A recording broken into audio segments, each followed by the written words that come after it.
नमस्कार विद्यार्थी आणि पालक मित्रांनो, स्वागत है तुमचं परत एकदा आपल्या यूट्यूब चैनल में।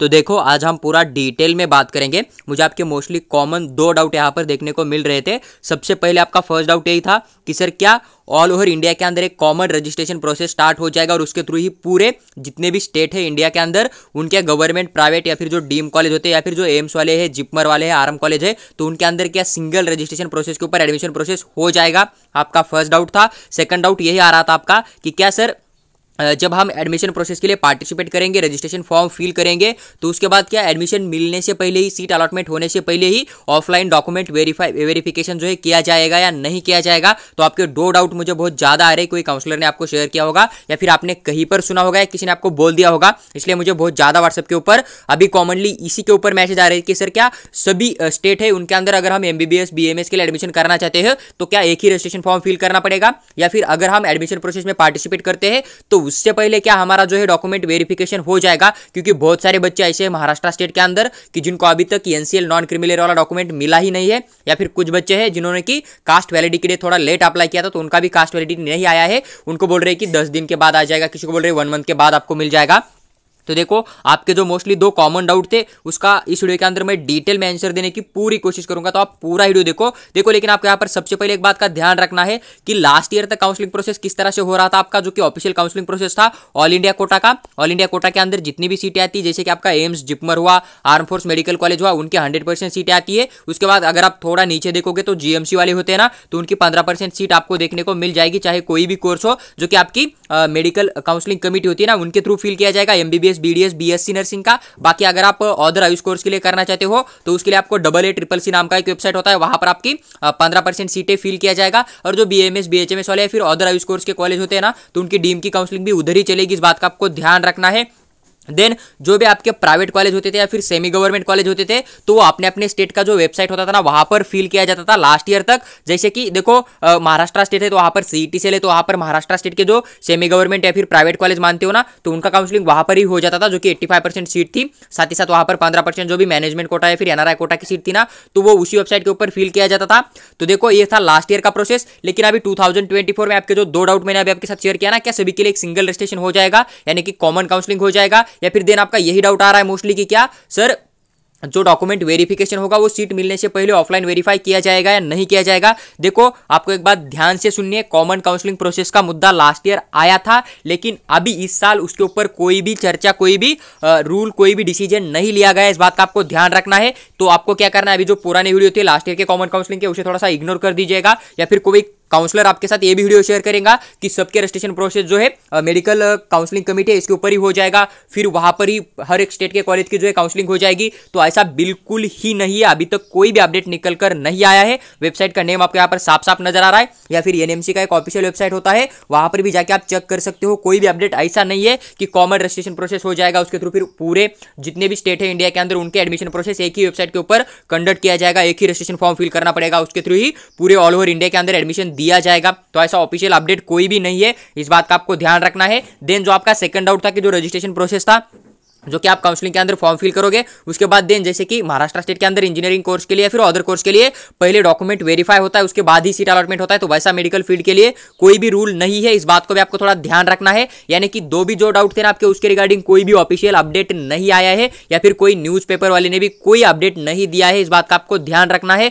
तो आपको अभी क्या लेके चलना है, ऑफिशियल अपडेट आपको देखते चलना है, जो कि मेडिकल काउंसलिंग कमेटी है ना, इनके ऊपर क्या रूल अपडेट हो जाते हैं उसके ऊपर आपको फोकस करना है। उनके ऊपर अगर कोई अपडेट आ जाता है, उनके अंदर अगर कोई अलग रूल मेंशन होता है जो कि 2023 से ऑपोजिट है, फिर कुछ डिफरेंट है, तो आपको उसको कैरी आउट लेके चलना है, उसको साथ में लेके चलना है। या फिर जो आपका ऑफिशियल NMC का वेबसाइट होता है, उन्होंने कुछ अपडेट देके रखा है, या फिर कुछ एजुकेशन मिनिस्टर ने कुछ ट्वीट वगैरह करके रखा है, तो उसको आपको फॉलो करना है। लेकिन जो भी काउंसलर लोग आपके साथ वीडियो बनाकर शेयर करेंगे, या अदर कोई आपके साथ जस्ट व्हाट्सएप के ऊपर या फिर कॉल के ऊपर इंफॉर्मेशन शेयर करेगा, तो उसको आपको थोड़ा सा इग्नोर करना है। जो ऑफिशियल अपडेट आती है ऑफिशियल वेबसाइट के ऊपर, उसको आप जरूर फॉलो कीजिएगा। और उसके अंदर अगर चेंज कुछ आ जाता है तो वो विद डिटेल एक्सप्लेन करके हम इसी चैनल के ऊपर आपके साथ विद डिटेल एक्सप्लेन करेंगे। तो आप चैनल को सब्सक्राइब करके हमारे साथ भी बने रह सकते हो। देखो लेकिन जैसे लास्ट ईयर प्रोसेस चल रहा था ना, उस तरह से इस साल का भी प्रोसेस चलेगा। लेकिन सबसे पहले आपको ध्यान रखना है कि लास्ट ईयर की तरह कैसे चलेगा। तो सबसे पहले अगर आप यहाँ पर एमबीबीएस, बीडीएस, बीएससी नर्सिंग के लिए ऑल इंडिया कोटा के थ्रू एडमिशन करना चाहते हो, जितने भी एम्स कॉलेज है, जिपमर कॉलेज है, फिर आर्म फोर्स मेडिकल कॉलेज होते हैं, या फिर जितने भी ऑल ओवर गवर्नमेंट के कॉलेज है, उनके अंदर जो भी 15% सीट होती है ना, उनके अंदर अगर आप एडमिशन करना चाहते हो एमबीबीएस, बीडीएस, बीएससी नर्सिंग के लिए, तो आपको यहाँ पर मेडिकल काउंसलिंग कमेटी जो होती है ना, एमसीसी, तो इस ऑफिशियल वेबसाइट के ऊपर रजिस्ट्रेशन फॉर्म फिल करके अपना काउंसलिंग करना पड़ेगा। और एक बात ध्यान रखनी है, जितने भी बीएससी नर्सिंग के कॉलेज है सभी कॉलेज पार्टिसिपेट नहीं करते। जैसे कि महाराष्ट्र स्टेट की स्पेशल बात करूं तो वहां पर जो भी गवर्नमेंट प्राइवेट कॉलेज है ना, तो वहां पर महाराष्ट्र नर्सिंग सीईटी के थ्रू एडमिशन होता है। तो वहां पर पूरी की पूरी सीट जो है ना महाराष्ट्र स्टेट के थ्रू ही काउंसलिंग होती है, महाराष्ट्र स्टेट वाले बच्चों के लिए होती है। इस बात का आपको ध्यान रखना पड़ेगा। ऐसा हो सकता है कि अदर स्टेट की भी जो नर्सिंग काउंसलिंग है वो अपने अपने स्टेट के अंदर ही होती होगी, आपको इस बात को भी थोड़ा समझ लेना है। उसके बाद देन अगर आप आयुष कोर्स के लिए ट्राई करना चाहते हो, चाहे वो डीम कॉलेज हो, चाहे वो गवर्नमेंट वाला कॉलेज हो, 15% सीट के लिए, तो आपको यहाँ पर एक ऑफिशियल वेबसाइट देखने को मिल जाएगा जो कि आपका AAA उसका नाम है। तो इसके ऊपर आपको काउंसलिंग करना पड़ेगा।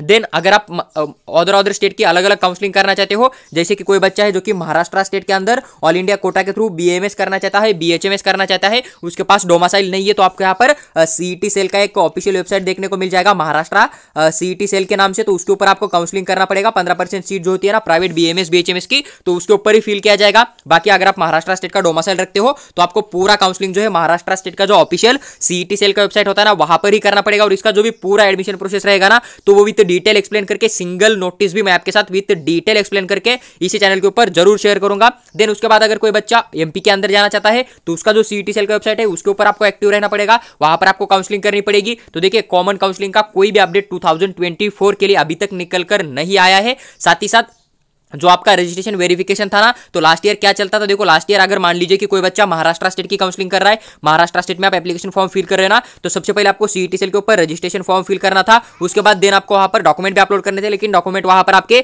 वेरीफाई नहीं हो जाते थे। जस्ट अगर कुछ ब्लर आ रहा है या फिर कुछ दिखाई नहीं दे रहा, तो जस्ट आपको लास्ट ईयर बोल रहे थे कि ये आपका डॉक्यूमेंट करेक्ट नहीं है, फिर से इसे करेक्ट बना दीजिए या फिर एफिडेविट डाल दीजिए। तो नॉर्मल चीजें थी, अगर आप नहीं डालते तो भी आपका फॉर्म रिजेक्ट नहीं किया जाता था, यानी कि डॉक्यूमेंट वेरिफिकेशन आपका ऑनलाइन नहीं होगा। आपको जब अलॉटमेंट हो जाएगा, मान लीजिए राउंड 1 में आपने चॉइस फिलिंग दे दिया, वहां पर आपको राउंड 1 में कोई कॉलेज अलॉटमेंट हो गया एक्स नाम का, उसके अंदर अगर आप एडमिशन के लिए जाते हो, आपके डॉक्यूमेंट में कुछ प्रॉब्लम आ जाता है, तो फिर आपको वहां से रिजेक्ट किया जाएगा, आपको एडमिशन नहीं दिया जाएगा। और आपकी जो सीट है ना, वो सीट वैकेंट रख के फिर उसको जो है नेक्स्ट राउंड 2 जो भी कंडक्ट किया जाएगा ना किसी भी कोर्स के लिए, एमबीबीएस से लेकर आपका बीएससी नर्सिंग तक, तो उस कोर्स के लिए वो आपका राउंड 2 के अंदर सीट वैकेंट किया जाएगा और राउंड 2 के अंदर वो अदर बच्चे को सीट दिया जाएगा। फिर आप फिर से चॉइस फिलिंग करते हो तो आपको दिया जाएगा, ताकि आपको एक चांस मिले। देखो राउंड 1 होने के बाद राउंड 2 में आपको 5 to 6 डे का मिनिमम 10 दिन का तो टाइम देखने को ही मिल जाएगा। तो उसके अंदर आपको वो डॉक्यूमेंट अगर कुछ मिस्टेक है नॉर्मल, तो उसे आप करेक्टली बना सकते हो। फिर राउंड 2 में आपको फिर से एक बार चांस दिया जाएगा। इसलिए आपका डॉक्यूमेंट वेरिफिकेशन पहले नहीं हो जाएगा, क्योंकि अगर किसी बच्चे ने गलती से गलत डॉक्यूमेंट बनाया होगा,